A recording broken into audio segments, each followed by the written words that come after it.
నాకే ఇట్లా ఛాన్స్ వస్తే తప్పకుండా నేను ఎప్పుడైనా ఎడ్యుకేషన్ మినిస్టర్ అయితే మాత్రం ఈ కార్పొరేట్ స్కూళ్ళన్నీ కూడా బంద్ చేసేది ఖాయం. గవర్నమెంట్ స్కూళ్ళలో చదువుకోవాలి. ఆడు పేదవాళ్ళు వస్తారు ఇంటికి ఇప్పుడు అడ్మిషన్ సీజన్ వచ్చిందంటే నాకు భయం అవుతుంది.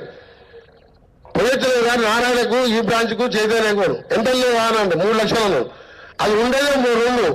ఆయన వేలు ఇట్లా కోమంటాడు కానీ మనసులో అనగానే 3 బాగుంటాడు. మనం ఫోన్ చేయగానే సార్ మంచి సార్ 2కి ఇస్తా అంటాడు. అసలు 2 లక్షలు దాని ఫీజు చెప్పుడు 3 చెప్తాడు. ఎంత దొంగలంటే వాళ్ళ గురించి ఎంత తక్కువ మారుతుంది అంత మంచిది. నాకు కోపం వస్తుంది. విద్యను అమ్ముకోని విద్య వ్యాపారం కాదు. విద్య అనేది నాన్ ప్రాఫిటబుల్.